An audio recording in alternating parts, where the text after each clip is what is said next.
So we're back, episode 2, Bruce Banners Armbar, coming at you. What's today? Thursday. Get this out on a Friday, not a bad time. We got we'll be able to see what's going on with Thursday night. Nope, there is no Thursday night football. Scratch that.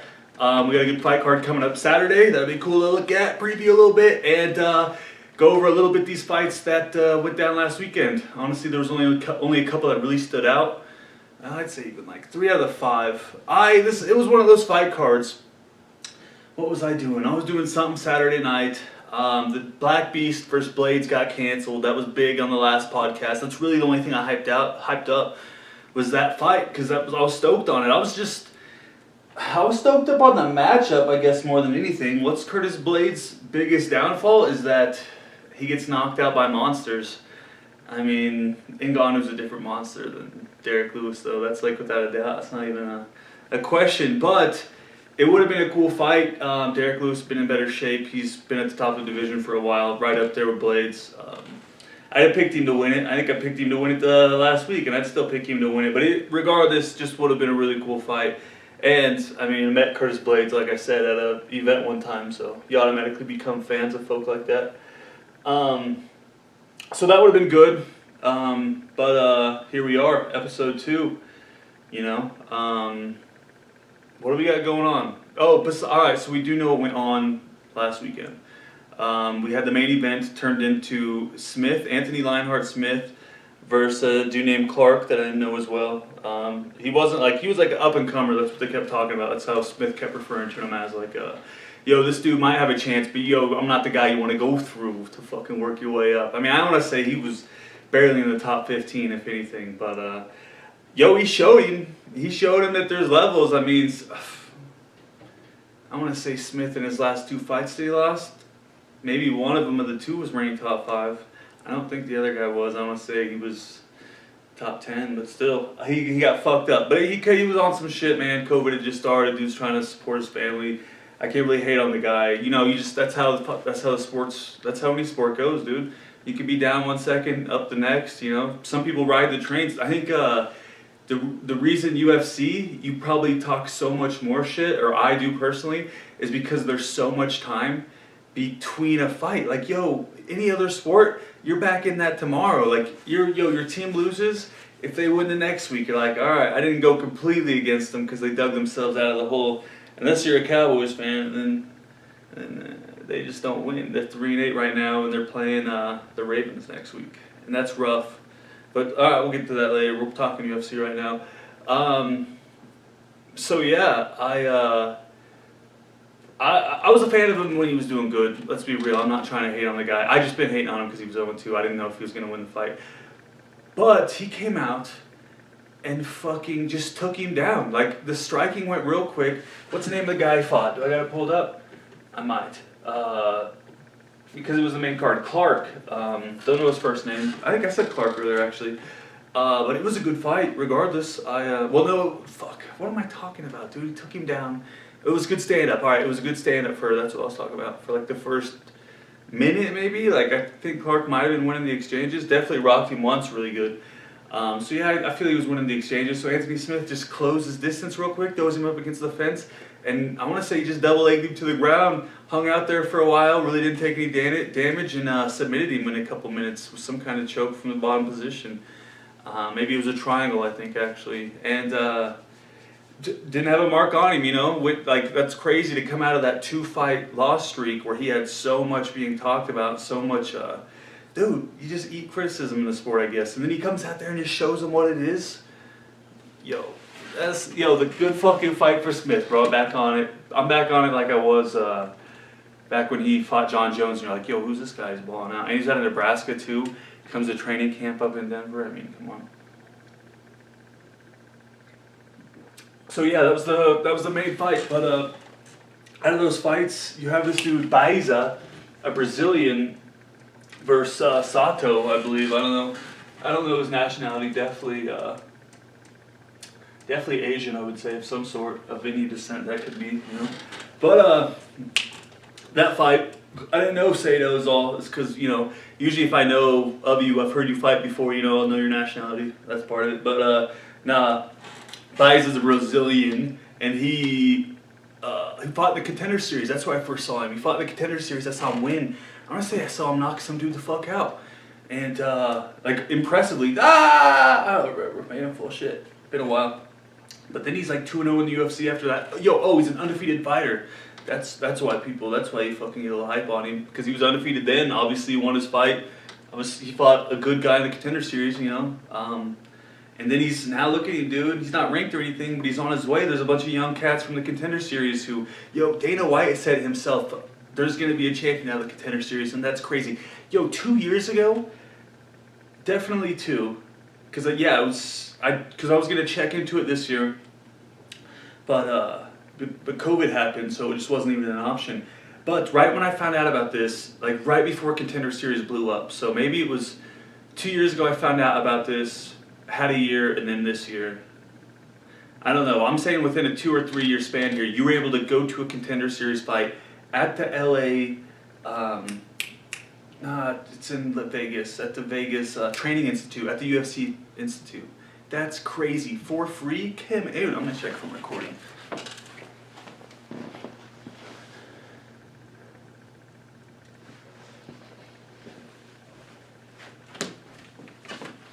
Not only for free, but just for free, and it was a crazy UFC fight, and Dana White has it this hyped up. You know that dude's, like, if he has time to promote more fights, dude's a promoter. All he does is find fighters and find matchups. Contender Series is going to be good. And it has been. I've been watching it, I don't know, probably 3 years. Because I feel like I watched it a year. Found out that you could go for free. And then by the time, like, the next year rolled around, because the season happens quick. It's like in the fall or in late summer, and it's like, boom, 6 weeks, 8 weeks, I don't know, 2 months tops. But it goes quick. But yeah, you could have gone to those for free. Vegas fights are $60. All I'm saying is it's a crazy situation. It would be nuts to be able to do that kind of thing. But he won his fight. He won it in the Contender Series. Dana's finding some real talent out of there. He was able to prove his thing. There's a couple other people. Bryce Mitchell came from the Contender Series. Guy hyped up in the last podcast. Remembered his name now. But yeah, so he won. I'm going to say, I feel like it was decision, but he fucked him up. I should have paid more attention to these fights. A fight I do remember though, 100%, Evan Smith versus Dumont. The American in Evan Smith versus the Brazilian in Dumont. And every once in a while you get these fights where you're like, I'm kind of tired of watching this fight because it's getting like fucking brutal. Like, that was one of those fights where, maybe it's because she's a chick too. No, I say that, but I don't even think so. I think that's in any fight when someone's getting real messed up and they're just losing every exchange, and like, in this case, even afraid to throw, like, at some point you're like, just stay down. Like, you don't need to get beat up for 3 rounds, you know what I'm saying? Like, let's keep it a fight, and she got beat up for 3 rounds. I don't know, there was nothing really good. She just seemed hesitant from the top. She just didn't want to engage with Dumont, and then Dumont like kind of figured that out right away. I want to say in the early, like mid to late first, she was finally like, all right, this chick's not going to do anything back. I'm just going to piece her up outside, not even outside. She was throwing combos on the inside. Leg kicks were working. It was absolute destruction. And Evan Smith was undefeated. That's why he had hype on her. Let me see real quick. Evan Smith doesn't say her age, 5'8" versus 5'6". Oh, 6-4. Never mind on the undefeated thing. 6-4 versus the 4-1 Brazilian. And that was going to be the final fight on the prelims. And then they throw it on the main card because of the cancellation we just discussed. All right, so what else did we have? We got a couple of heavyweights. Oh, that's right. Parisian versus Porter. Dude, Parisian looked like the bigger guy, looked like in more better shape. And this dude, who did he fight? Parisian versus Porter. Porter just started beating this dude up in the second. I want to say Parisian maybe. I want to say that dude had him in the first, but not by a lot. And you just thought Porter because he was just kind of a fat dude. It is what it is. There's a prejudice there. And Porter was just fucking him up from there on. Let me see some fight card stuff here. They're not going to give me anything. Just Parisian versus Porter UFC. just go images. That's all we gotta do. Porter, I'm telling you, just check this guy. I want to find his name. Parker Porter versus Josh Parisian. So Parker Porter, this dude out of, I believe, the U.S. Like, they're not giving him any props. They're not even gonna give a fight card anywhere and like show their stats next to each other. Just beat him up, dude. Just beat him up. There was hype on USA Today before it went down. Let's see. Nah, they're not gonna. Oh, here's the results. Maybe I just want to see how much he outstruck him and how much he really gave it to him this whole time. Oh, it was exhausting. Oh, that was another thing. The most strikes. I even got to search this. I just remember this from the fight. I think this fight got more right than a couple other fights. Dude, why would I just hear wind and then just change my mind? Because now I forgot what I was talking about. Oh, most significant strikes in like a heavyweight history as far as combined between the two of them, which is crazy to me. Absolutely crazy. I don't know. Alright, so let's just be real. I don't know if any of these guys got personalities. We're just talking about fights right now. Like, are any of these guys the next upcoming star? If anyone, I say the dude out of Contender Series, your boy out of Nebraska, Smith, Lionheart, is always just going to be, I feel like he's got the small town folk, this middle of the country people rooting for him, especially the Midwest. I know people who are about him, and I'm about him too, so let's see what happens. But it's the Baiza, the Brazilian. Is he Brazilian? I think so. I don't know, he's real polite. He's calling all the announcers like Mr. or whatever and Mrs. Heavyweights, who knows? Alright, so if anyone, I don't even know that guy's personality, he's just real respectful, real nothing crazy. So whether these guys are superstars, if you're a champion, people are gonna know about you without a doubt. But it's just cool to follow these guys from the beginning of time, for sure. But that's one of those things you want to think about too, as far as who is so confident in their fighting ability that they're like, yo, I'm gonna build my brand too, like I'm gonna go above and beyond with this. Or not only above and beyond this, but you could naturally be that as well, I guess. And then you just go with it. Conor McGregor's a mixture between the two. No, I think you gotta just know it's a business decision and like just be real about it. Like just say crazy shit, but like mean what you say, or just be in the fucking moment with everything you're saying to him, and just talk shit, I guess, is what some of these guys can do. Cause some folk just don't talk shit, and then that's next thing you know, they're just elite fighters and they have a medium following because the hardcore dudes are fans, but the crazy people who don't watch all the time don't know about them and it fucks them over. Who else been doing that? Demetrius Johnson over in that Japanese series. What's it called? I don't remember. That dude spread his brand. He was always like just a nice guy who wanted to play video games and shit, but just never like went to the next level. Like, yo, I'd be interested to know like how many fans and how like popular a guy like Colby Covington, who clearly is a character, like times 10 is in correlation to someone who's like respectful and shit, but really good and a champion. He's got to have more than Demetrius Johnson as far as a bigger following. Who do you think he matches up with? Yo, no, it's like a real probably Robbie Lawler, someone who's been there forever and like just been beating the fuck out of people and just shows up to fight. He's like an exciting fight too. I feel like Colby might even have more of a following than him, and he's way newer to the game, but he did just beat the shit out of him, so that'll take some fans too, for sure. Who else would be in that category right there in the middle? I don't know, but if you don't go for it 100%, you're not going to be crazy with it, I guess. Sometimes you gotta put the name tag on the mailbox so you get all the mail, rather than just some of the mail, Mailman's guessing. There's nothing on this mailbox. He probably gets mad people all day long. Who knows, old mail, and shit. Like, I'm just going off the number on the mail thing. Mine, both might be scratched off, but if you don't put that on there, you're not gonna get all the mail. If you don't go 100% into the marketing and 100% into the money-making business as much as the fighting business, you're not gonna get all the money, yo. Someone tell Demetrius Johnson he's gotta put the name tag on the mailbox. Go all in. It's too late. He's chilling. He's got a good life. That guy's biggest problem is he what did he fight at? 125? He was like, he probably could have fought at like 115 or some shit. Like that dude's just smaller than everyone else. He's like, he was the smallest fighter in the UFC, I think. Like I want to say 5'3" is how tall he is. And he's, when he fought the champ, the wrestler, Henry Cejudo, that dude was tiny compared to him. For sure. He was, I don't know, 20 pounds small? Like, dude, when you're that small, like, weight, that's a lot of weight. But, he was able to go up and take the 135 crown, too. Henry Cejudo was, so. Yeah, I bet he was 20 pounds heavier than not TJ Dillashaw, than Demetrius Johnson. But speaking of TJ Dillashaw, that dude, back from a suspension, 2 years for EPO use, comes back, I believe, in January or February of 2021. First off, I didn't like that guy. He was a douche. Why the fuck? How did he knock out Garbrandt twice?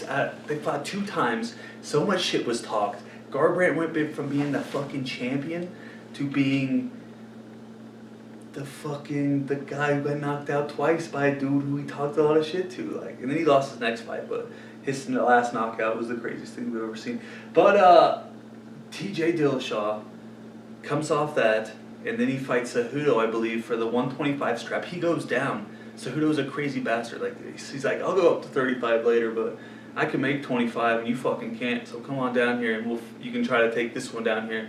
And that's when he popped for EPOs, which we would assume has to do with the crazy weight cut. And fucking Cejudo fucked him up in the first. That dude was depleted to nothing. What the fuck, bro? Even Dillashaw naturally is smaller. Naturally smaller than Cejudo. He can't be. If it's that hard for him to suck down weight and he looked that crazy at that smaller weight, there's no way. Cejudo just, I don't know, man. That dude been wrestling forever. His body's probably just used to it. It's we suck down for one couple days here. We don't drink water. He been doing that his whole life, which is crazy. I wonder if that dude's body's accustomed to it in such a way that that it's easier for him, or it's his body just is, when it regulates it, it's we're dry, but it's we're used to being dry for a day. We know we'll replenish, so we're not gonna go into stress out survival, I'm almost dead mode.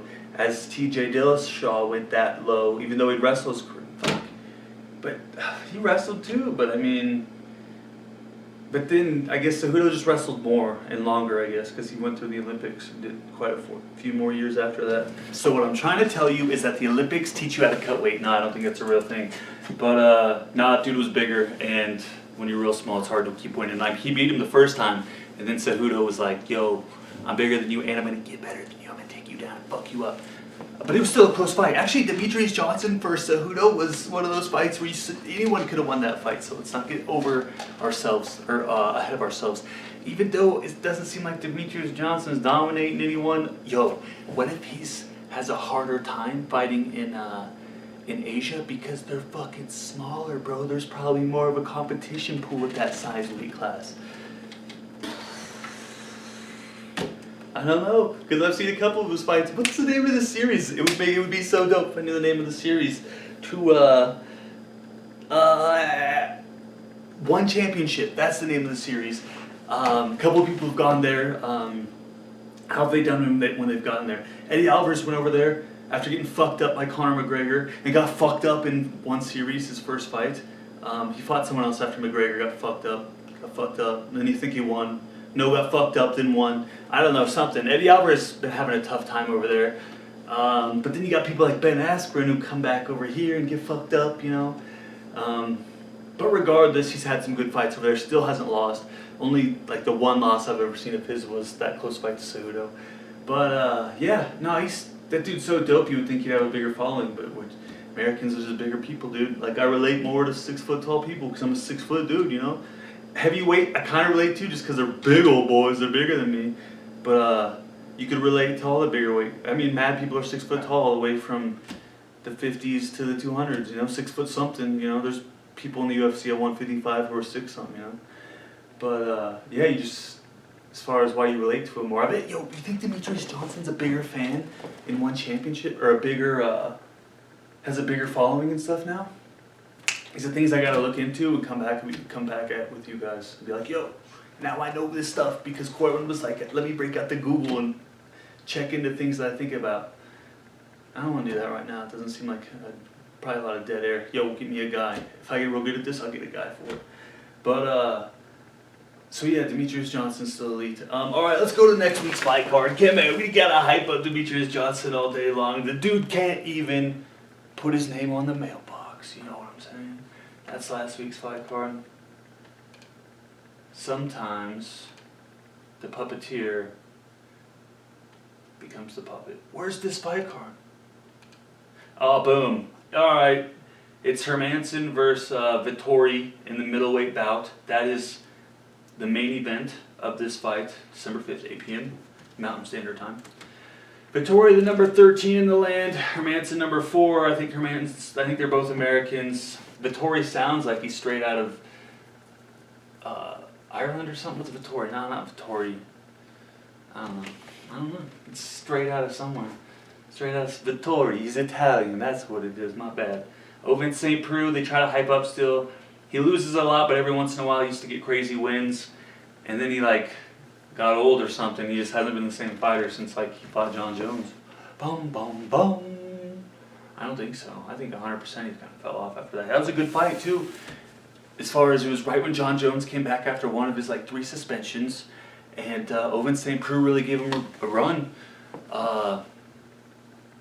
What all went down that fight? It was a good stand-up battle. It just didn't seem like John Jones was trying to bring it at first, kind of like his last fight, the one I thought he lost. And then Ovince St. Preux was just more about it, and he was hitting him a lot. It was a 5-round fight. A lot can happen in those 5 rounds, but I just felt that he was getting the better of those exchanges throughout.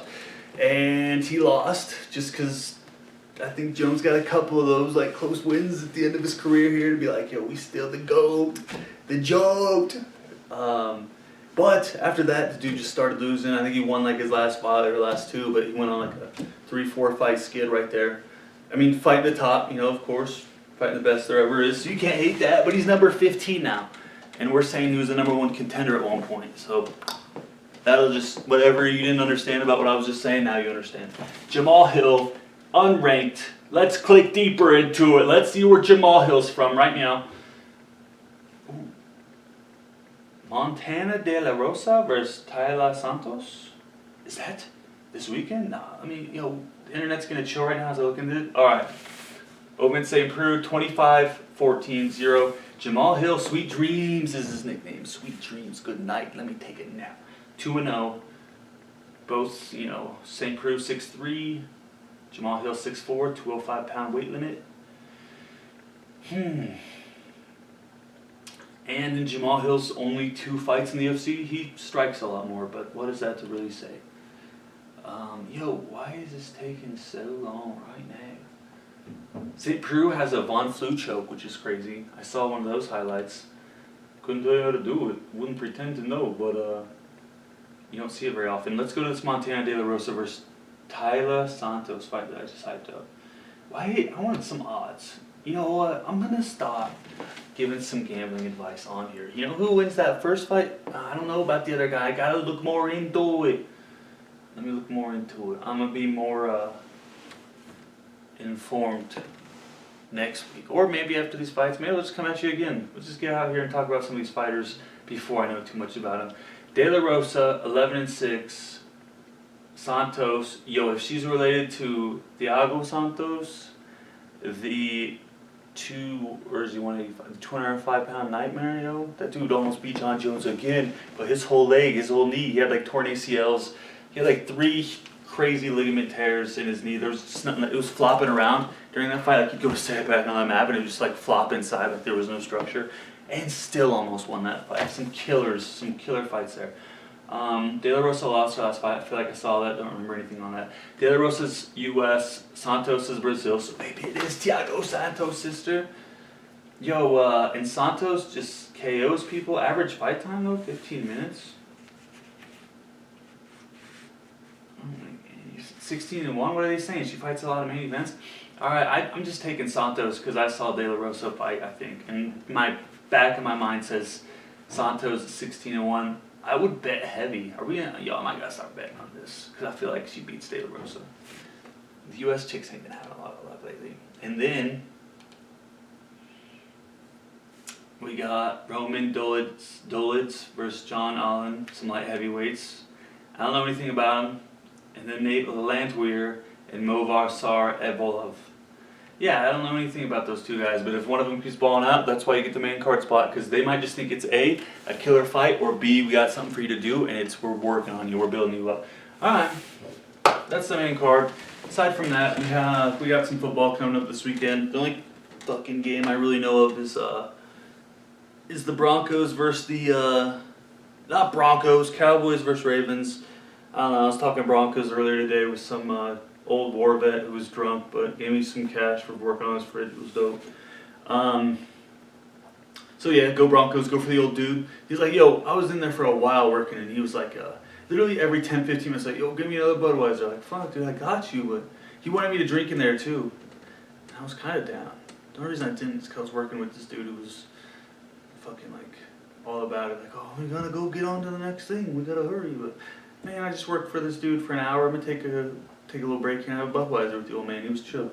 But so go Broncos. And because they didn't have a quarterback last week, and they're all getting, everyone in Denver right now is, I guess there's big fines going towards every quarterback in that room because they were just not giving a fuck about COVID. But now they've already got it. So I wonder, they might be signing a Chiefs player off their practice squad, or someone who did start or was on the Chiefs at one point. They'll find a quarterback this week. But yo, their defense is so good, bro.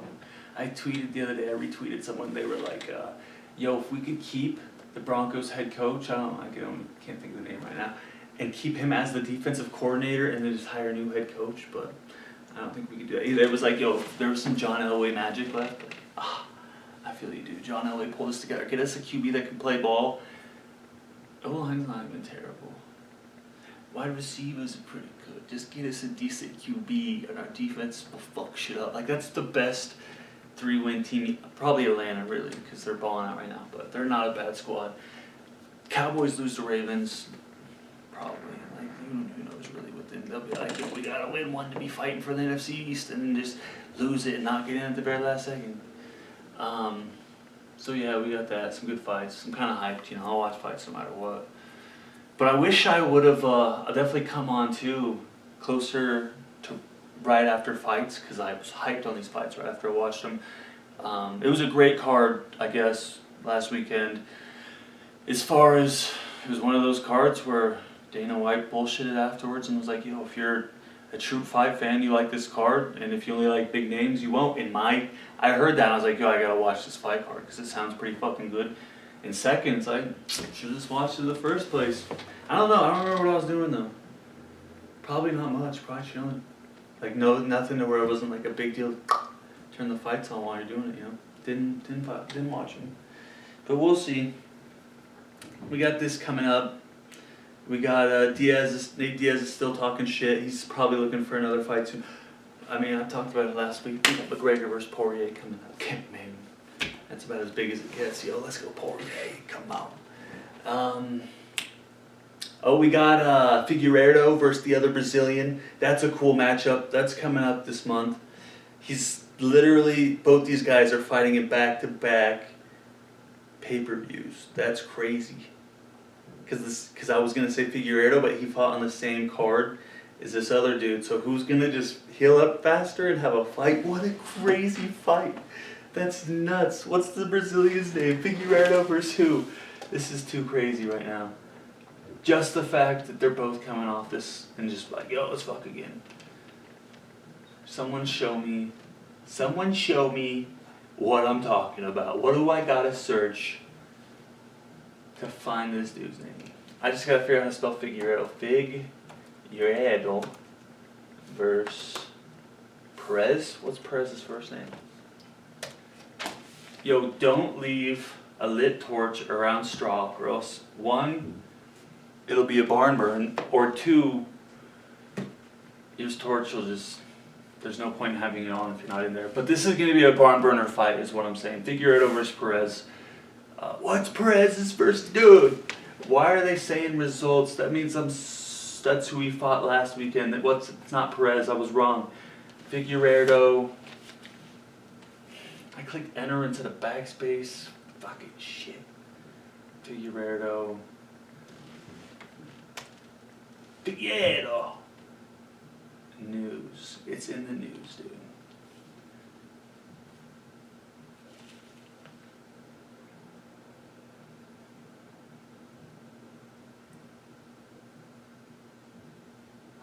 Figueiredo next fight is all I had to search. Someone give me Siri so I know I can speak my mind to him. And just let Siri know what I need rather than have to find it myself. Freaking out, guys. It's not going to show me. No, it will eventually. But yo, the reason it's so hyped is because they just fought, the both of them. The dude he's fighting was the fight right below him. As far as it was up there, they had mad hype on him. I saw him on the main card. He was on the embedded. Pretty cool looking dude. But the fact that they're both fighting right away, Davison Figueiredo books next fight instantly. Let's see. They're just, it's like old school days when they would do the Royal Rumbles and stuff like that, where you had to fight like 3-4 times in a night. Like, come on, I say olden days, but I think it's all based off that movie in the 70s. What's it called? With the guy, it's based off the story where he like would go out into the woods, have someone drop him off, I'm going to secret tournaments and shit, like create stories and like created a style of fighting. The style of fighting they taught the actor, or the style of fighting that maybe the actor used in this movie. I don't know what the movie's called. I gotta find out. Let's see. He submitted Alex Perez in his last. Brandon Moreno, it's Brandon Moreno. I remember now. Figueiredo versus Brandon Moreno. I don't even know why I'm searching at this point. Regardless, it's going to be a crazy fight. That's coming up next. A lot of dead air right there, because I was just trying to Google stuff and I'm high. But so we got stuff coming up. We got big fights coming up. We got decent NFL coming up. Like I said, that's what game I know of. And at this point, it's kind of like the playoffs are basically set. Everyone knows what's about to happen. If your team's doing shit, it's probably going to keep doing shit. If your team's good, if your team been doing pretty good, you're probably making playoffs unless big things change. All of a sudden, the Bears get a quarterback. They just find one. They just poop one out of midair. That'd be cool. Next thing you know, they're winning. Cowboys were done that a while ago. But, so we know who's making the playoffs and whatnot. So that'll be fun to talk about come playoffs and stuff. That's always hype. But, so gets hyped up and watch this next week of fights, though. Does TJ Dillashaw deserve the shot? Does he? No, he doesn't. He doesn't deserve shit. The dude tested positive for steroids because he tried to cut too much weight in his last fight. Make him fight, him versus Garbrandt the third time? Come on, dude. Dana White, bro. When am I going to start? I should be doing your job, bro. I'm talking about that fight earlier without even knowing that fight's an option. That's an option, dude.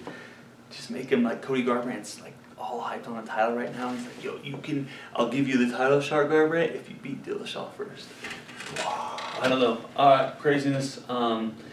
Yeah, if you guys made it this far, appreciate you watching. What do we got? Follow us on Instagram, Bruce Banners Armbar, YouTube channel, which you're watching right now, Urban Prophet Society and on Instagram, on YouTube. Yeah, just keep watching, and eventually I'm gonna be actually looking into this stuff before I get in front of a camera, and I'll know what I'm talking about.